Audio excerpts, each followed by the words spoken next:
안녕하세요. 저는 회사를 다니고 있는 30대 여성입니다.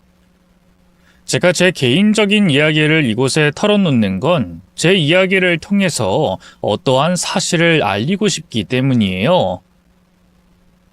저와 엄마가 겪은 일처럼 다른 피해자가 생기지 않는 마음에서 말이죠. 그런데 글을 쓰고 있는 지금도 망설여집니다. 그 당시 느꼈던 감정과 봤던 상황을 다시금 떠올리려고 하니 괴로워서 말이죠. 그래도 제 사연이 다른 사건과 사고를 예방하는 데 도움이 될 거라고 믿고 마음을 다잡으며 설명해 보겠습니다. 우선 제 어린 시절부터 말해보도록 할게요. 저희 부모님은 연애하시다 결혼까지 약속하셨지만 안타깝게도 집안의 반대에 부딪혀 결혼이 쉽지 않으셨습니다. 외갓집에서 저희 아빠를 무척이나 마음에 들어하지 않으셨거든요. 버스 기사이셨던 아빠의 벌이를 문제 삼은 것도 있었지만 그것보다 더 중요한 문제는 바로 저희 외가가 신실한 기독교 집안이었다는 것이었습니다. 하지만 제 친구는 불교를 믿었고 외갓집에서는 그런 저희 아버지를 결사반대하셨어요. 모태신앙 집안의 불교 신자라니 말도 안 되는 소리. 내 눈에 흙이 들어갈 때까지 절대로 이 결혼 허락 못하니까 그런 줄 알아라. 하지만 그런 집안의 반대에도 저희 부모님은 마음을 접지 않고 꿋꿋이 연애를 이어오셨고 계속된 결혼 반대에 부딪히던 중 결국 제가 생기게 됐습니다. 그러자 양가에서도 더 이상 반대하지 못하고 마지못해 결혼을 허락하실 수밖에 없으셨죠. 그렇게 부모님께서는 드디어 결혼하게 되셨고 그 후 부모님은 저를 낳아 기르시며 부부의 연을 이어가셨습니다. 애초에 연애 결혼이었기에 서로를 사랑하셨던 부모님은 서로 큰 문제 없이 사이도 좋으셨지만 결혼 이후에도 이어진 양가 부모님과의 갈등으로 두 분의 결혼 생활은 순탄치 못했습니다. 외갓집에서는 여전히 아빠를 못마땅해 하셨고 백년손님이라는 말이 무색하게 사위인 아빠를 반갑게 맞이하지도 않았어요. 오히려 남보다도 못하게 대해 아빠의 마음고생이 심했다고 들었죠.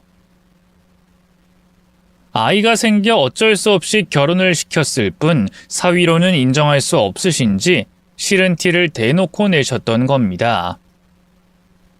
그러자 저희 친가에서는 아빠가 외갓집에서 받는 무시와 구박을 아시고 기분이 상하셨고 그 문제를 두고 저희 엄마에게 한마디씩 하곤 하셨어요.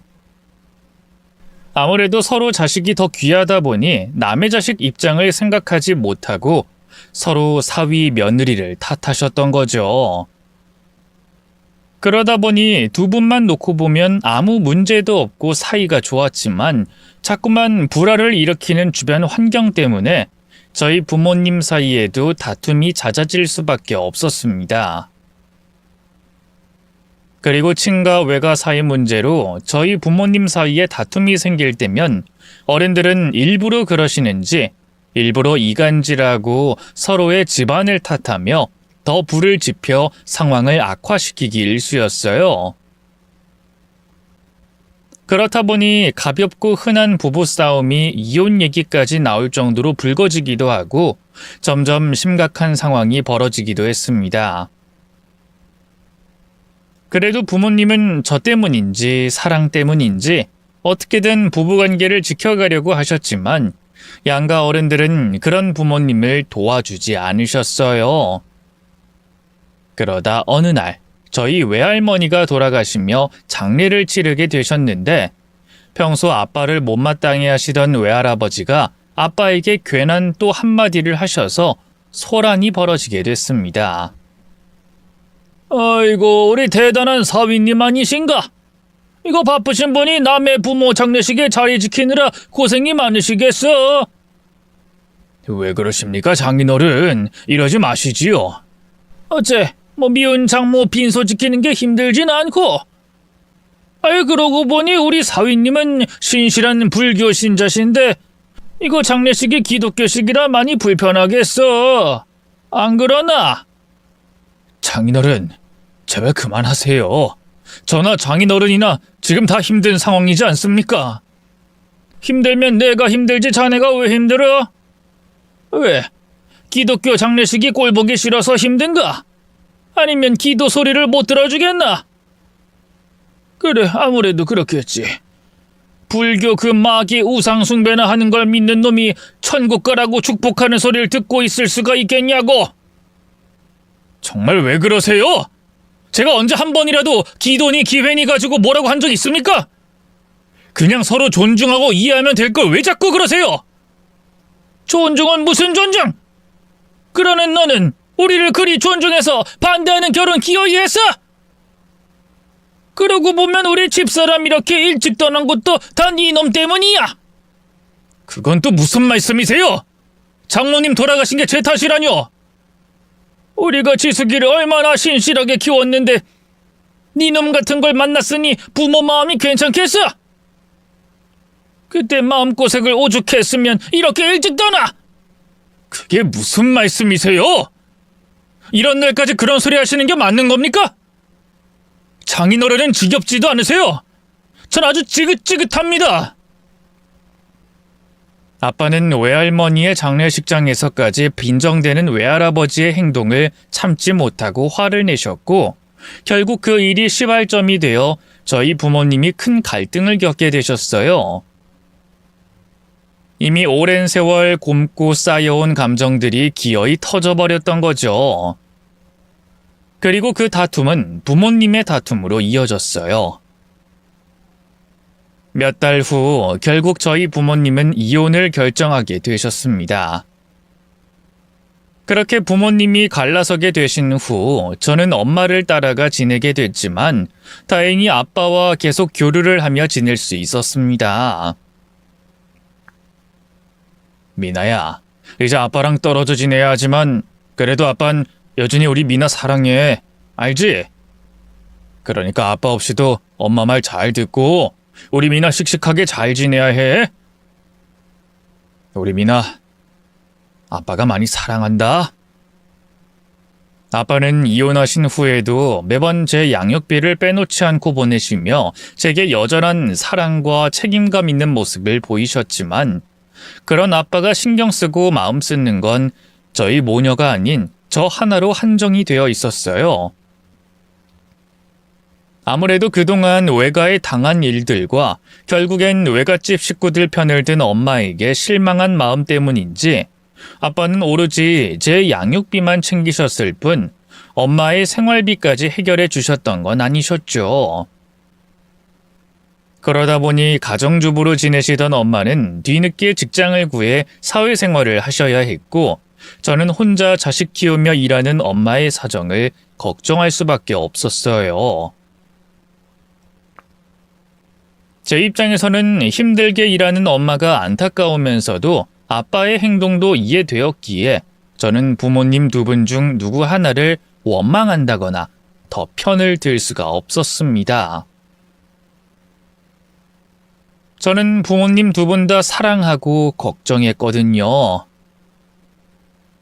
그런 상황에 제가 할 수 있는 건 그저 제 할 일을 하는 것뿐이었어요. 이미 너무나 틀어진 부모님의 관계를 제가 개선할 수도 없었고 한쪽 편을 들 수도 없으니 그냥 학생인 제 자리에서 본분을 잊지 않고 열심히 공부나 하기로 했습니다. 안 그래도 각자 힘들고 복잡하실 부모님들 인생에 저까지 걱정거리가 되기는 싫었거든요. 그래서 열심히 학교 생활을 했던 저는 저를 위해 노력하시는 부모님을 위해 더 열심히 공부하여 좋은 대학에 진학할 수 있었습니다. 그리고 그때쯤 엄마는 새로운 인연을 만나게 되셨어요. 이미 두 분이 이혼하신 지도 오래고 저도 부모님이 각자 행복하길 바랬기에 저는 엄마의 연애를 응원해 드렸습니다. 다행히도 엄마의 연인이었던 아저씨는 좋은 사람 같아 보였고 외갓집에서도 이번엔 아저씨를 좋아하셨거든요. 이유는 아저씨가 목회자를 꿈꾸던 신학대학교 출신이었기 때문이었죠. 하지만 아저씨는 현실적인 이유로 목회자의 꿈을 접고 평범하게 회사 생활을 하고 계셨어요. 그래서 그런지 사회생활을 하며 힘들어하던 엄마를 잘 이해해 주셨고 위로도 해주셨죠. 거기다 종교적 신념도 같았던 두 분은 주말엔 항상 같이 교회를 다니고 신앙생활을 하며 잘 지내오셨습니다. 어릴 적부터 종교 때문에 갈등을 겪던 부모님을 보고 자랐던 저로서는 다툼도 없고 갈등도 없이 잘 지내는 두 분이 보기 좋았고 엄마가 아저씨와 잘 되길 바랬어요. 오히려 저도 이제 나이를 먹을 만큼 먹었고 앞으로 엄마의 미래를 위해서라도 두 분이 결혼하시는 게 좋겠다고 생각했었죠. 하지만 엄마는 아빠와의 이혼 때문인지 재혼 생각 없이 아저씨와는 계속 연인 관계로만 지내고 계셨습니다.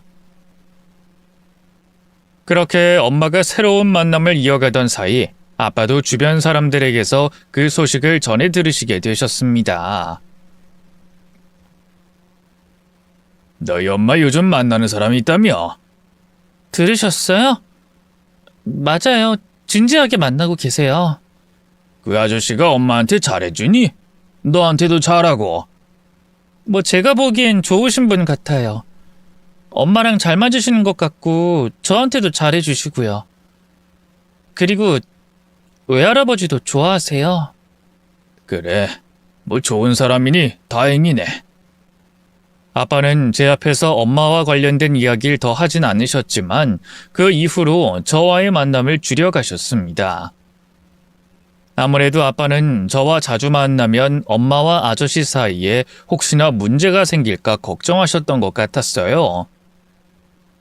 그래서 예전만큼 자주 만나진 못했지만 저와 아빠는 그래도 여전히 좋은 부녀 사이였습니다.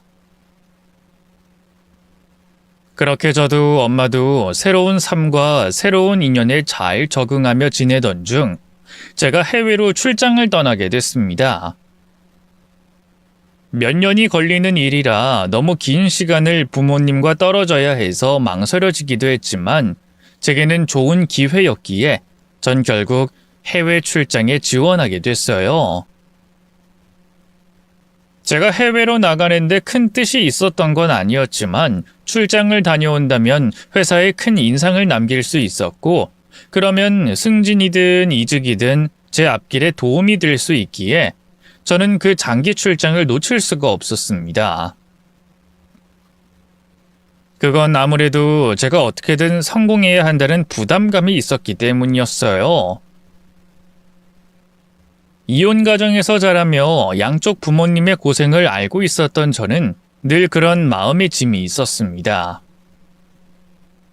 아빠는 제가 잘 자라길 바라는 마음에 매번 월급의 반 이상을 제 양육비로 보내며 고생하셨고 엄마는 혼자서 제 뒷바라지를 하시며 늦은 나이에 사회생활을 하고 고생하셨기 때문에 전 언제나 부모님께 효도해야겠다는 생각이 있었거든요.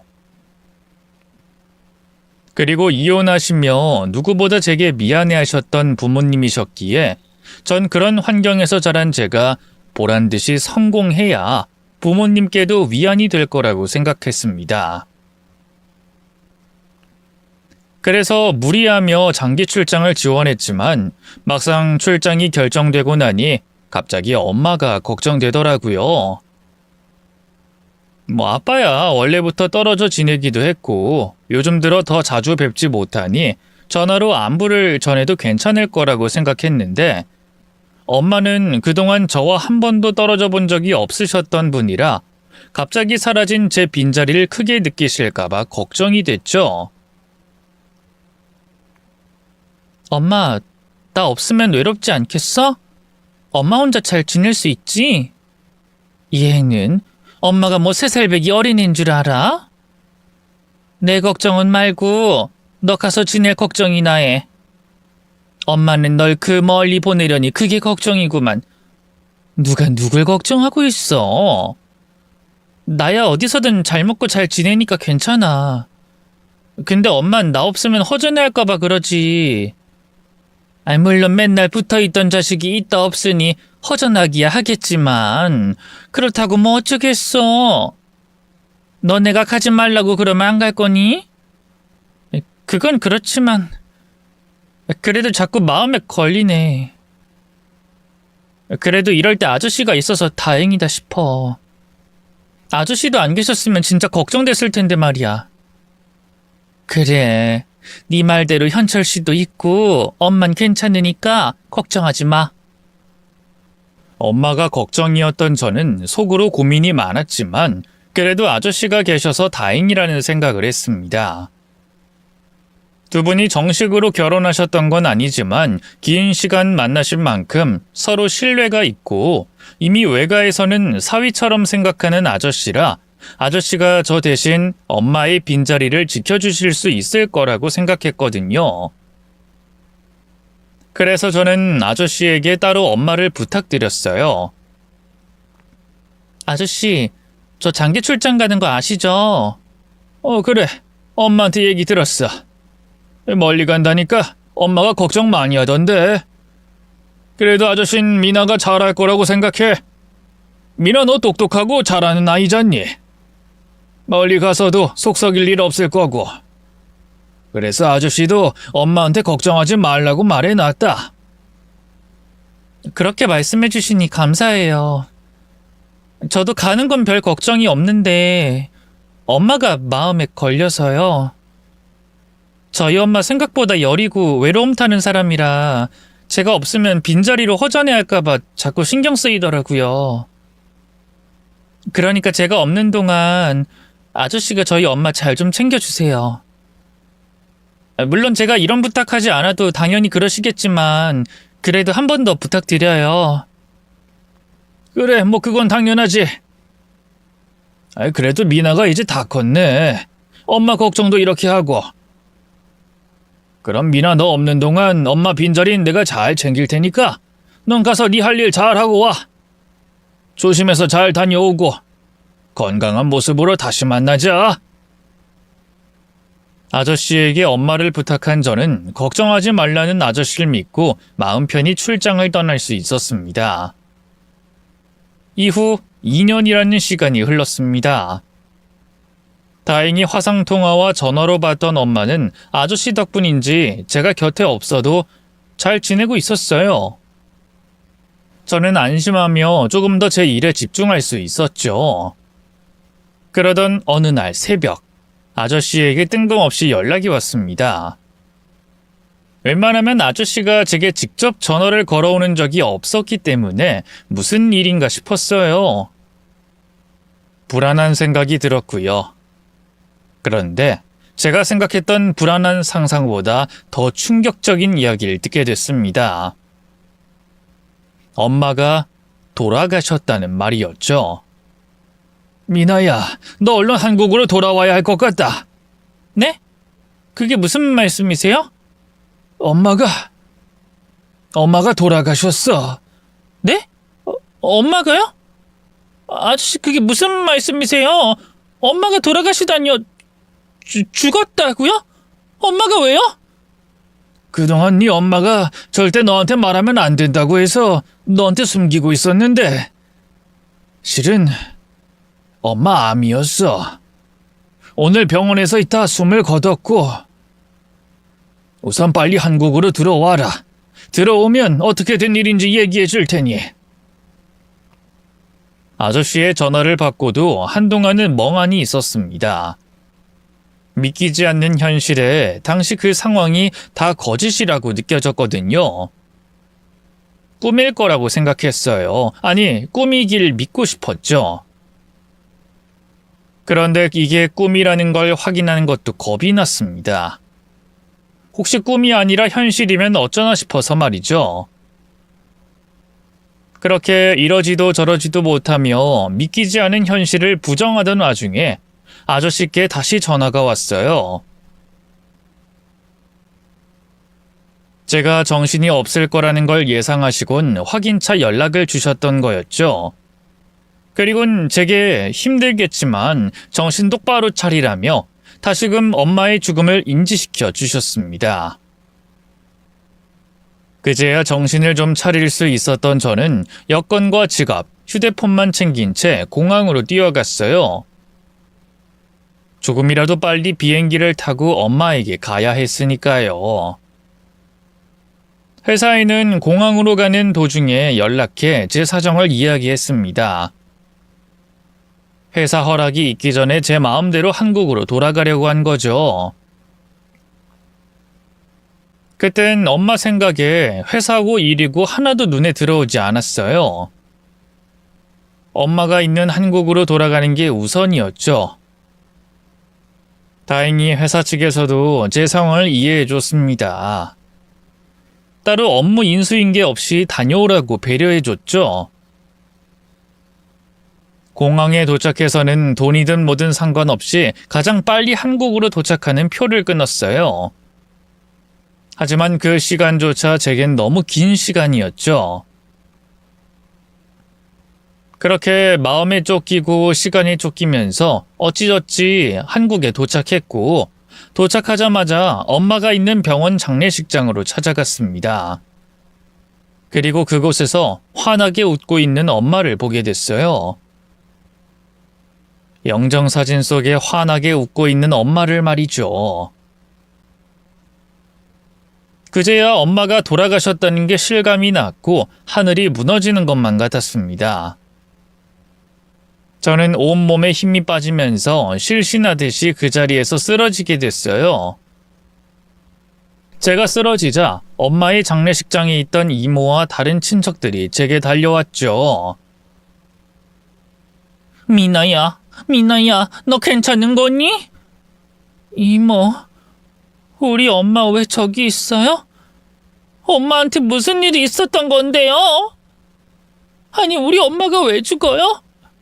나랑 며칠 전까지 웃으며 통화했는데 엄마가 왜 저기 저러고 있냐고요? 이모, 어떻게 된 일이에요? 네? 미나야, 우리도 이게 어떻게 된 일인지 모르겠다. 우리도 네 엄마 암이라는 걸 응급실에 실려간 뒤에는 알게 됐으니까. 그러니까 우리가 알기론... 아니다. 나보다 초서방한테서 얘기 듣는 게 낫겠다. 우리보단 초서방이 네 엄마 상황에 대해서 더 자세히 알고 있으니. 여보, 초서방한테 미나 왔다고 여기를 좀 오라고 해요. 이모도 엄마의 자세한 사정은 모르는 듯 보였습니다. 이모부에게 절 대신에 빈소에서 상주 역할을 하고 있던 아저씨를 불러오라고 했죠. 제가 있는 곳으로 온 아저씨는 눈물을 흘리며 미안하다는 말을 먼저 전했습니다. 그리고 절 부축해 장례식장 한편에 마련돼 있던 방으로 데려갔죠. 그곳에서 아저씨에게 어떻게 된 일인지 듣게 됐어요. 엄마가 암이었다는 그 이야기를 말이죠. 아저씨, 엄마가 암이라뇨? 이게 어떻게 된 일이에요? 엄마도 그렇고 아저씨도 저한테 엄마가 암이라는 말은 안 하셨잖아요. 미안하게 됐다. 근데 미나 너한테 알리지 못한 건 네 엄마 뜻이라 어떻게 할 수가 없었어. 엄마가 절대 너에게 알려서는 안 된다고 했거든. 자기가 아픈 걸 미나 너가 알게 되면 분명히 출장 중에도 돌아올 거라고. 그럼 네 앞길을 막는 일이라면서 말이지.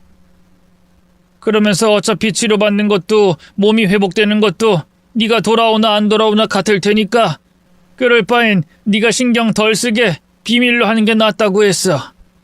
그래서 이제까지 너한테 알리지 않고 항암 치료 받고 있었던 거란다. 또 혹시라도 네 귀에 들어가게 될까봐 친인척들과 지인들에게도 비밀로 하고 있었고. 네? 아무리 그렇더라도 아저씨는 저한테 말씀해 주셔야 하는 거 아니에요? 이렇게 되면 제가 얼마나 죄책감 느낄지 아시면서 예상하셨으면서 그럼 엄마를 설득하셨어야죠. 아저씨가 저에게만큼은 말씀해 주셨어야죠. 내가 왜 네 엄마를 설득을 안 했겠어? 엄마가 처음 암 진단 받고 나서 너한테 알려야 한다고 말했던 사람이 난데. 근데 내 말 듣지 않는데 어떡하니? 네 엄마 처음엔 내 곁도 떠나려고 했어. 너는 물론이고 나한테도 병수발 들게 하는 민폐를 끼칠 수 없다면서 말이지.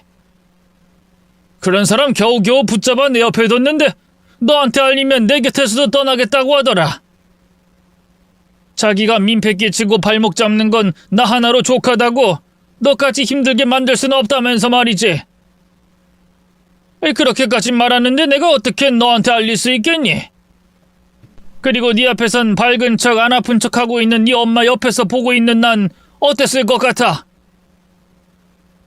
너한테 아무 일 없다고 괜찮다고 웃고 있었던 내 심정은 어땠을 것 같냐고! 아저씨의 이야기를 듣고 그 일로 힘들어하는 아저씨 표정을 보며 제게 엄마의 상황을 전하지 않은 걸 이해할 수밖에 없었습니다. 미련스러울 정도로 저를 생각하던 엄마였기 때문에 엄마가 아저씨에게 어떻게 나왔을지 상상이 됐고 아저씨도 엄마의 반응 때문에 어쩔 수 없었다는 게 이해되었으니까요. 저도 놀라고 믿을 수 없어 그랬던 거지만 아저씨에게 따지듯이 물어서 죄송했어요. 죄송하다는 사과와 함께 나머지 궁금했던 걸 물어보게 됐죠. 아저씨 죄송해요. 저도 너무 놀라서 엄마가 이렇게 갑작스럽게 떠날 거라고는 생각도 못한 일이라서요. 그럼 치료가 잘 안 된 거예요? 다른 치료법이나 차도가 없었던 거예요? 그리고 우리 엄마 마지막 떠날 때 고통스럽게 떠난 건 아니죠? 암을 발견했을 때 진행이 어느 정도 됐던 상황이라 치료는 받았지만 차도가 없었단다. 그래서 네 엄마가 더 이상 큰 돈이 드는 치료는 그만하자고 하더라고. 항암 치료가 힘들기만 하지 나아질 기미가 보이지 않는다면서 말이지. 대신 대체의학과 식단 조절, 운동으로 치료를 해보겠다고 했어. 그래도 난 어찌됐든 병원에서 치료받을 수 있는 데까지 해보고 그러면서 대체의학이든 운동이든 하자고 말했지. 그러니까 그제야 본심을 말하더라고. 병원에서 치료를 받든 안 받든 어차피 자기는 죽게 될 것 같고 그 시간이 빠르게 오냐 늦게 오냐 뿐이라며 남아있는 시간을 치료에 매달려 지내고 싶진 않다는 거야. 항암 치료 받으면 거의 일주일은 죽은 사람처럼 지내야 했으니까 그 시간이 너무 아깝다는 거지. 그리고 어차피 죽게 될 자기가 치료를 받으면 치료비로 쓴 돈이 아깝다고 나한테 조금이라도 더 물려주기 위해서 병원에까지 앉는 게 낫겠다고 했어. 물론 이번에도 내가 말도 안 되는 소리라고 어떻게든 나와서 미나 얼굴 봐야 하지 않겠냐고 말했는데 소용이 없더라. 네 엄마 고집을 꺾을 수가 있어야지. 거기다 내가 강제로 병원에 데려가겠다, 너한테 말하겠다 말하면 도망갈 거라고 겁을 줘서 원하는 대로 둘 수밖에 없었어. 나도 아픈 사람 붙잡고 실랑이 버릴 바엔 대체의학이든 몸에 좋은 음식이든 암을 낫게 할 방법을 공부하고 찾는 게 더 도움이 되겠다 싶었고 그 방법이 도움이 됐는지 아니면 엄마가 정신력으로 버텼는진 모르겠지만 세상 떠나기 며칠 전까진 그래도 컨디션이 괜찮았단다. 다만 며칠 전부터 급격하게 몸이 안 좋아지더니 응급실을 가야 하는 상황이 됐어. 그때 병원으로 옮겼던 거고 이모님들과 다른 친척들에게도 엄마 상황을 알리게 됐던 거지. 그리고 엄마 마지막 가는 길이 고통스럽지 않았다고 말할 순 없지만 그래도 엄마 마음만은 편했던 것 같아. 자기가 아픈 동안 너한테 신경 쓸 일 만들지 않았다고. 그래도 네 발목은 잡지 않았다고 생각해서. 그 이야기를 듣고 나니 저 스스로가 원망스러웠어요. 성공해서 엄마를 행복하게 해주려고 너무 앞만 바라보다 제게 너무 소중했던 엄마에게 무관심했던 건 아니었나 싶어서 말이죠. 아무리 아저씨가 곁에 있었다고 하지만 제가 엄마를 좀 더 세심하게 또 자주 살펴야 했는데 그러지 못해서 이런 일이 벌어진 것만 같았습니다. 저에게 화가 났고 가슴이 꽉 막힌 듯 답답하고 쪼여왔어요. 제 가슴을 인정사정 없이 두들기며 때리기 시작했죠. 그러자 아저씨가 절 말리며 자책하지 말라고 말씀하셨습니다. 이거 놓으세요. 모두 저 때문이라고요. 아픈 엄마가 치료도 받지 않고 끙끙 앓았던 건 저 때문이에요. 내가 엄마를 신경만 썼어도, 회사에서 인정받겠다고 외국에 그 긴 시간 나가 있지만 않았어도 엄마 지금쯤 살아있을 거라고요. 미나야, 이러지 마. 이러지 말라고. 네가 지금 어떤 심정인지 잘 안다. 그렇지만 엄만 네가 이렇게 자책하길 바라지 않았을 거야. 엄마는 네가 행복해지길 바라고 있었어. 그래서 우린 이해하기 힘들고 너무하다고 생각되는 엄마의 선택이었지만 엄만 널 위해 조금이라도 더 나은 선택을 한 거야. 아픈 고통을 참으면서도, 물론 견디기 힘들다는 거 안다. 네가 느끼는 감정 나 또한 느꼈으니까. 그 사람 곁에 있으면서도 아무 도움도 주지 못한 나도 내가 너무 무기력하게 느껴지고, 그 사람을 챙기지 못해서 그런 몹쓸 병에 걸리게 만든 것 같아 나 스스로를 자책하고 원망했으니까. 근데 네 엄마가 마지막으로 이런 말을 남기더구나. 모든 선택은 자기가 선택한 거고 자기가 우리를 가슴 아프게 만들었으니 자기만 원망하라고. 자기 원망하면서 모든 걸 토해내고 우리 보곤 행복하게만 지내라고 했어. 나도 그게 무슨 말도 안 되는 소리인가 했는데 널 보니까 그 말이 무슨 뜻인지 조금은 알겠다. 부모로서 자식을 위한 말이고 선택이었다는 거.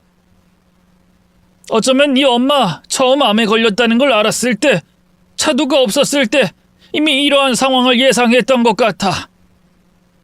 그래서 내게 조금이라도 덜 피해 주려고 했고, 자기가 죽고 나서도 네가 빨리 이 상황을 극복하길 바래서 내게 그런 말을 했을 거야. 엄만 하나부터 열까지 모두 널 위해서 살았어. 그 마음에 보답하고 부응하는 건 네가 빨리 지금 이 슬픔을 이겨내고 네 삶을 행복하게 사는 거야. 그러니까 너 스스로를 너무 자책하지 마라. 만약 그게 안 된다면 너 스스로 자책하지 말고 네 엄마도 원망하지 말고 날 원망해. 엄마가 이렇게 된 거 모두 다 네 엄마 옆에서 잘 보살피지 못한 내 탓이니. 아저씨 입을 통해서 들었던 엄마의 마음을 다 이해할 순 없었습니다만 그래도 조금은 어떤 마음이었는지 알 것 같았습니다. 당장 아무런 일도 없었던 것처럼 엄마의 죽음을 받아들인 사람처럼 행동할 순 없어도 최대한 엄마가 바라던 모습처럼 행동하려고 했죠. 하지만 그러기 전에 엄마를 갑작스레 잃어 어쩔 수 없는 슬픔은 모두 다 토해내야 했습니다. 그래서 아저씨 품에 안겨 오열하게 됐어요. 엄마를 잃은 슬픔을 어느 정도 토해낸 뒤에는 상주로서 빈소를 지키며 엄마의 장례식을 치렀죠. 그렇게 이틀간의 장례식을 치르고 엄마를 납골당에 모시는 날이 됐습니다. 화장터가 있는 납골당으로 향하고 있었죠. 그때 저는 다시 흔들리고 있었습니다. 아저씨에게 엄마의 마음을 전해 듣고 마음을 강하게 먹고 있었지만 엄마를 납골당에 모시는 그날은 어쩔 수 없이 마음이 약해질 수밖에 없었으니까요. 하지만 저는 울지 않으려고 노력했고 아저씨는 그런 제 마음을 아셨는지 납골당까지 가는 버스 안에서 제 손을 꽉 잡곤 마음을 진정시켜 주셨어요. 아저씨께 감사했습니다. 제가 없는 동안 엄마 곁을 지켜주신 것도, 아픈 엄마를 보살펴 주신 것도, 엄마가 돌아가신 뒤 흔들리는 저를 붙잡아 주시는 것도 말이죠. 아저씨가 엄마에게 살아생전에도 큰 힘이 되었을 거라고 생각됐고 그때 저에게도 큰 의지가 되어 주셨습니다. 아저씨 덕분에 마음을 더 강하게 먹고 납골당까지 갈 수 있었죠. 그리고 이제 엄마와 작별할 시간이 됐습니다. 엄마의 시신을 인도한 뒤 화장터 앞에서 기다리고 있었죠. 그때부터는 아무리 마음을 강하게 먹으려고 해도 눈물을 흘리지 않으려고 해도 소용이 없더라고요.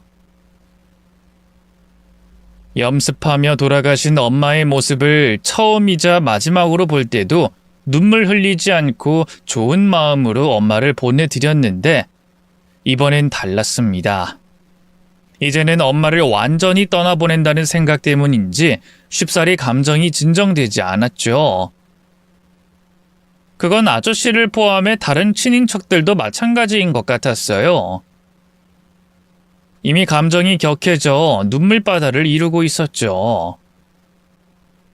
저도 결국 눈물이 터져 나왔고 다시 한번 오열하게 됐어요. 화장터 앞은 엄마를 떠나보내기 힘들고 믿기 어려워하는 사람들의 울음소리로 가득 찼죠.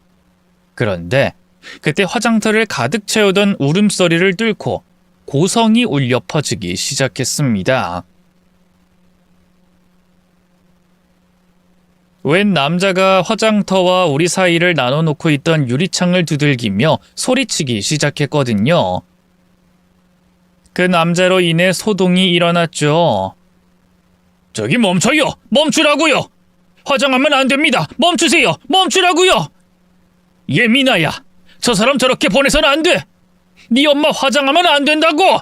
어서 화장 멈추라고 해! 얼른! 남자의 소동에 저도 눈이 갈 수밖에 없었어요. 그리고 너무도 익숙한 목소리가 제 이름을 부르고 있었습니다. 목소리를 듣자마자 아빠라는 걸 알 수 있었죠. 화장터에 있던 친인척분들과 지인분들도 아빠를 알아보시곤 술렁이기 시작했어요. 저는 다른 사람들을 해치고 아빠가 있는 곳으로 갔죠. 아빠? 아빠 지금 뭐 하시는 거예요? 엄마 장례식 하는 동안 찾아오지도 않으시더니 갑자기 왜 이러세요? 그리고 화장을 멈추라고요? 지금? 아빠 도대체 왜 이러시는 거예요? 미나야, 네 엄마 이대로 그냥 보내서는 안 돼. 저 사람 암 때문에 죽은 건 맞지만 꼭 암 때문에 죽은 것만은 아니라고. 그걸 밝히려면 네 엄마 저렇게 보내서는 안 된다. 혹시 모를 증거라도 있을 수 있으니 확실히 하려면 화장해서는 안 돼. 그러니 어서 멈추라고 해. 어서! 아니다. 내가 그만두라고 하마. 여기 장례 지도사가 누구예요? 지금 안에 들어가서 화장 멈추라고 하세요. 그게 무슨 말이에요? 엄마가 암 때문에 돌아가신 건 맞지만 또 그것 때문만은 아니라니. 말 그대로다. 내가 설명해 줄 테니까 우선 저 사람 화장은 멈춰. 그리고 그 사람 어딨니? 네 엄마랑 같이 지낸다는 그 남자 말이야. 아저씨요? 아저씨는 또 왜... 도대체 상황이 어떻게 돌아가는 건지 장례식을 치르는 내내 찾아오지도 않고 연락도 없던 아빠가 화장터에 난입했어요. 그리고 알 수 없는 말씀을 하시며 아저씨를 찾았죠. 저는 이 상황이 이해되지 않아 놀란 채로 있었습니다. 그러면서도 아빠가 무슨 이유가 있어서 이러신다고 생각해 장례 지도사분에게 화장을 잠시 멈춰달라고 그랬죠. 그 말을 전하고 있던 순간 다시 한번 화장터 앞이 소란스러워졌어요. 이번엔 고성이 아닌 몸싸움이 벌어지고 있었죠. 아빠가 아저씨의 멱살을 잡고 밀어붙이고 있었거든요.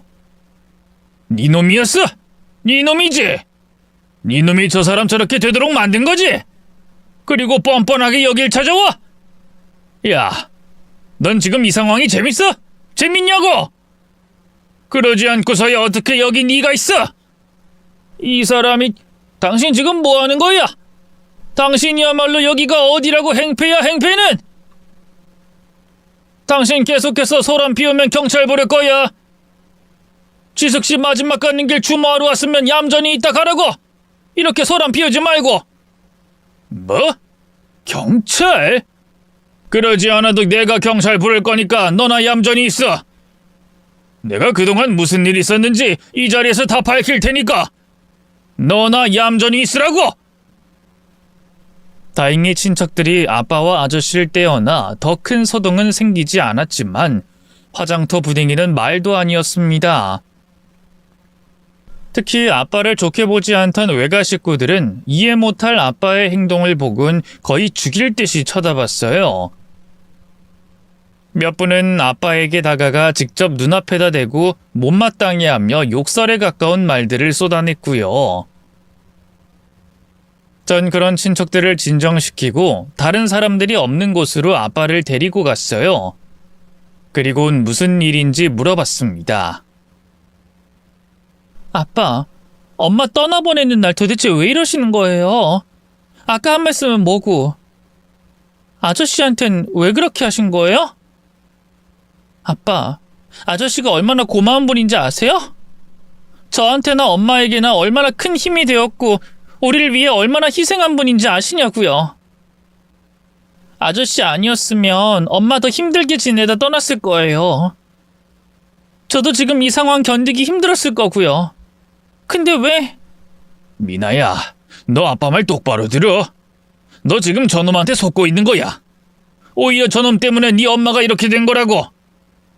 저놈 아니었으면 네 엄마 지금쯤 살아있을 수도 있었어. 난 저놈이 설마 여기 와 있을 줄은 몰랐다. 난 저놈이 지금쯤이면 어디에 숨어 있을 줄 알았다고. 그런데 어떻게 저놈이 여기에...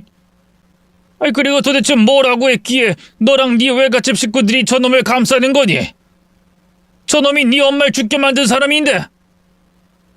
그게 무슨 말이에요? 아저씨가 엄마를 죽게 했다니.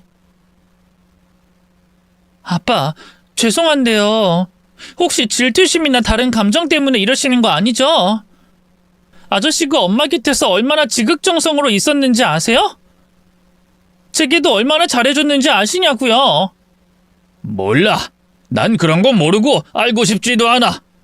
내가 아는 건 저놈이 네 엄마 죽게 만들었다는 거야. 미나야, 너 지금부터 내가 하는 말에 놀라면 안 된다. 너 네 엄마가 암 치료 안 받은 건 알고 있니? 네.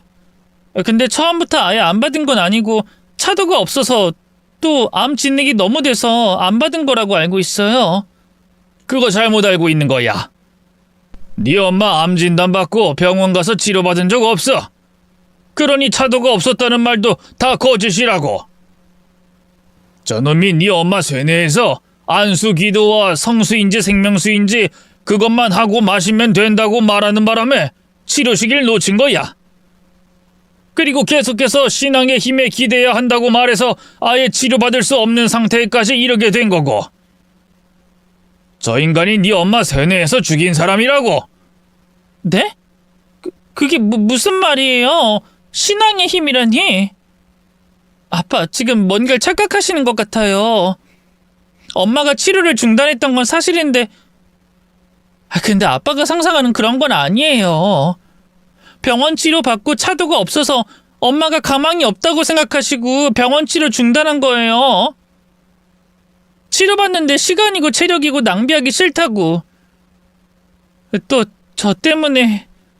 그래서 치료받았다는 그 말 확인해 봤니? 병원을 찾아가든 다른 사람이 봤든 네 엄마가 치료받은 거 확인했어? 그럼 아빠는요? 아빠는 뭘 확인하시고 이렇게 말씀하시는 건데요? 아빠가 말하는 것도 전부 추측이고 가정인 거 아니에요? 엄마랑 연락하고 지낸 것도 아니면서 어떻게 확신하세요? 그리고 엄마가 그런 상황이었으면 제가 몰랐을 리가 없어요. 제가 틈틈이 화상통화나 전화로 연락했으니까요. 물론 아팠던 건 엄마가 숨겼지만 엄마가 그렇게 강압적인 상황에 놓인 것까지 몰랐을 리가 없죠. 추측이나 가정 아니다. 아빠가 여기까지 찾아와서 이 난리 피우는 거 전부 그럴 만한 이유가 있고 증거도 있어서야. 그래서 내가 경찰을 부르겠다고 한 거고. 난 이 엄마가 어떻게 지내는지 날짜별로 시기별로 다 알고 있어. 그래서 저놈이 네 엄마 죽였다고 말하는 거야. 네? 어떻게 아빠가 그걸... 엄마가 예전에 쓰던 자기 메일에 일기를 매일 써서 보냈다. 거기에 네 엄마가 어떻게 지내는지 다 나와 있어. 엄마가 메일로 일기를 썼다고요? 그걸 아빠가 어떻게... 엄마랑 아빠가 부부였을 때 쓰던 메일이 있었단다. 네 엄마 계정이었는데 부부 다툼이 있거나 각자 집안에서 모진 말 듣고 와선 서로 속 이야기를 여기다 쓰고 그랬지.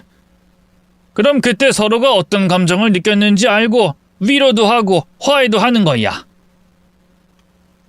그러다 네 엄마랑 갈등이 심화되면서부터 이 메일을 쓰지 않았단다.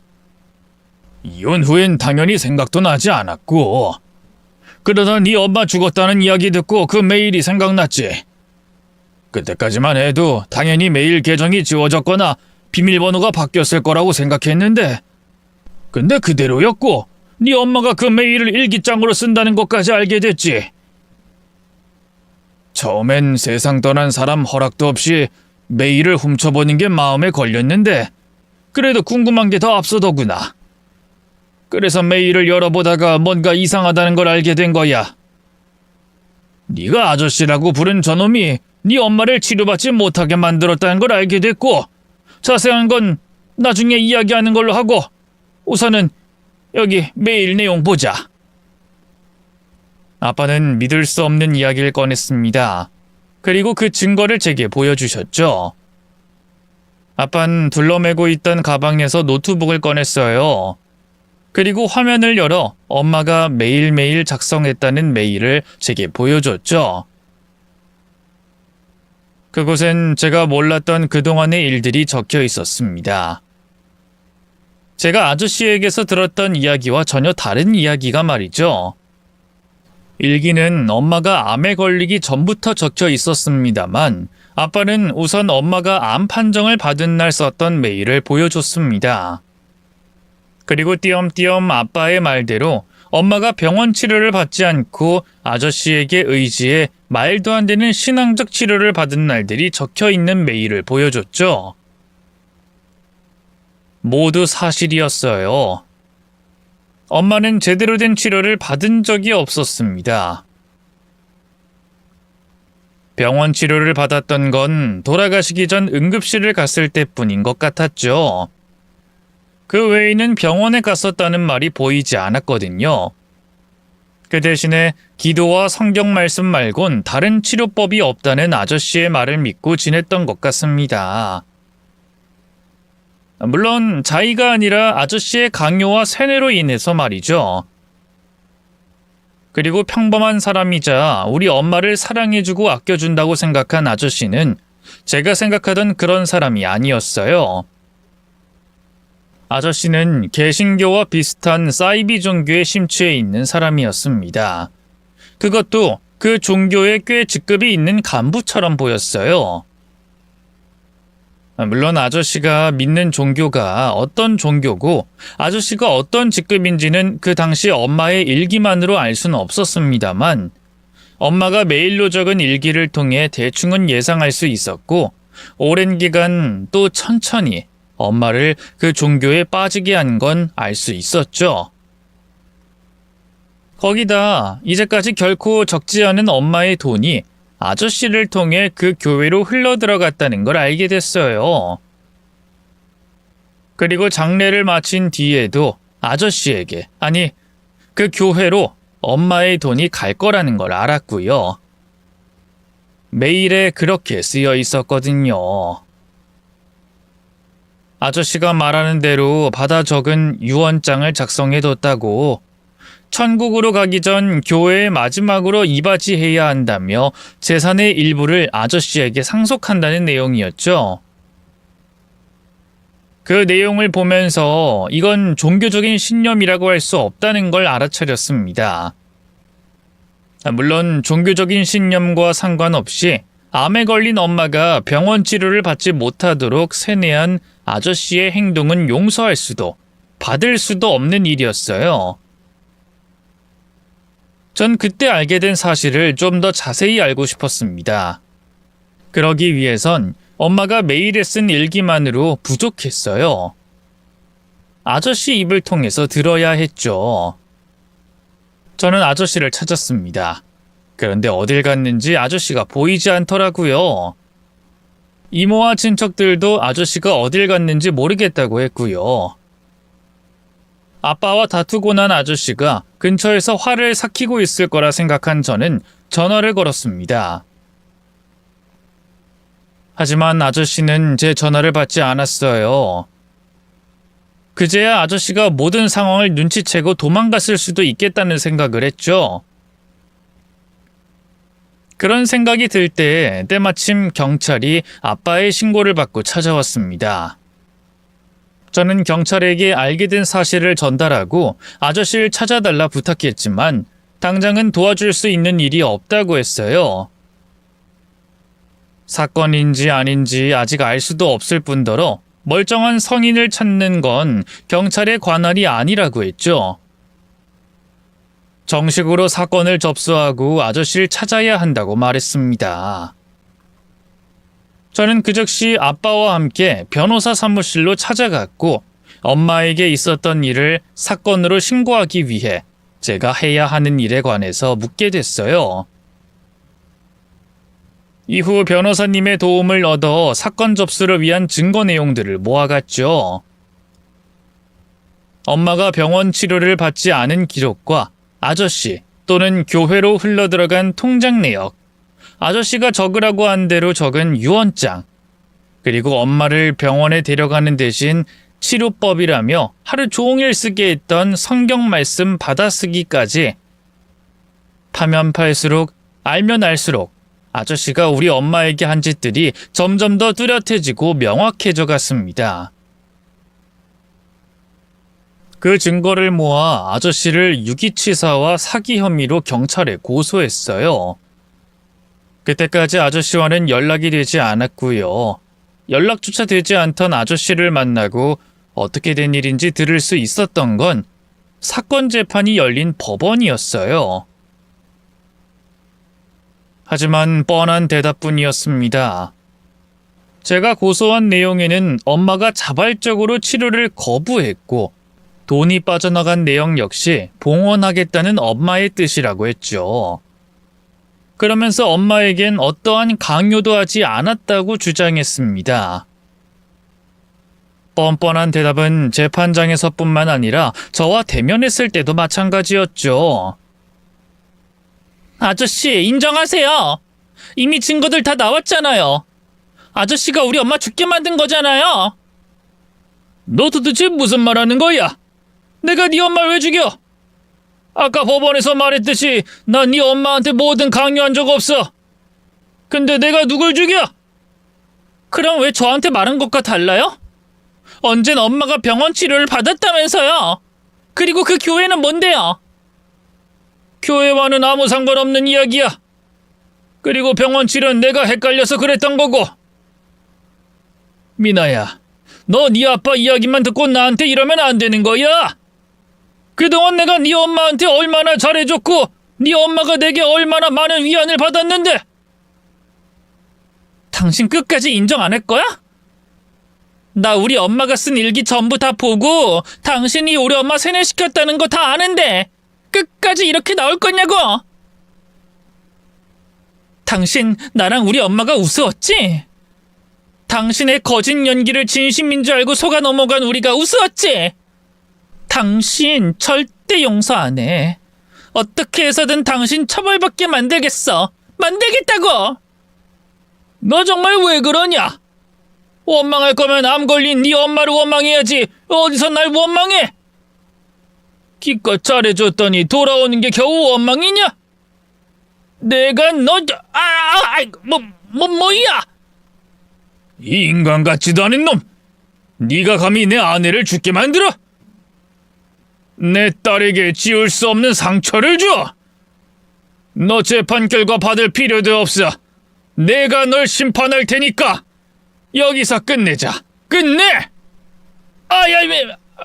미나야, 네 아빠 좀 말려봐. 아이고, 어서!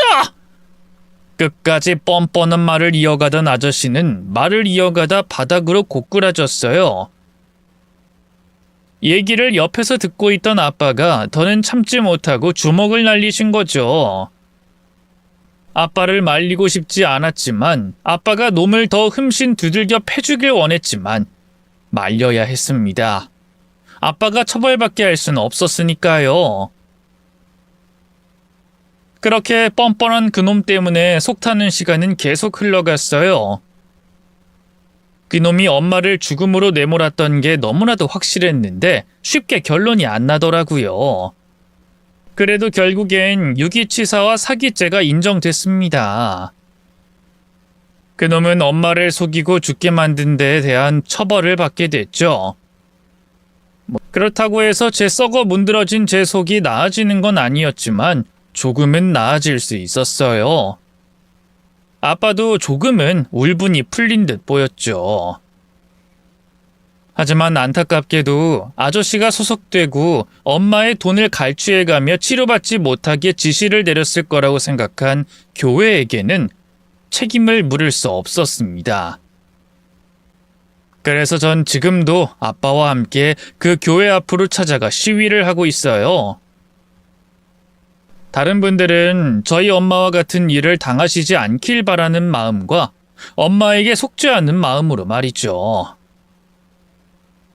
그러면서도 제 일에 대해서 열심히 또 최선을 다하며 살아가고 있습니다. 그놈이 엄마의 마음이라며 전했던 말들 중 다른 말은 다 거짓일지 몰라도 제가 행복해지길 바란다던 엄마의 마음은 진짜라고 생각하니까요. 하늘에서 절 보고 있을 엄마가 환하게 웃으실 수 있도록 앞으로도 행복하게 또 열심히 살 겁니다. 그럼 저는 제 사연을 끝내겠고요. 마지막으로 여러분께 사이비, 아니 모든 종교에 조심하라고 말씀을 드리고 싶네요. 사연 끝까지 읽어주셔서 감사드립니다. 안녕히 계세요.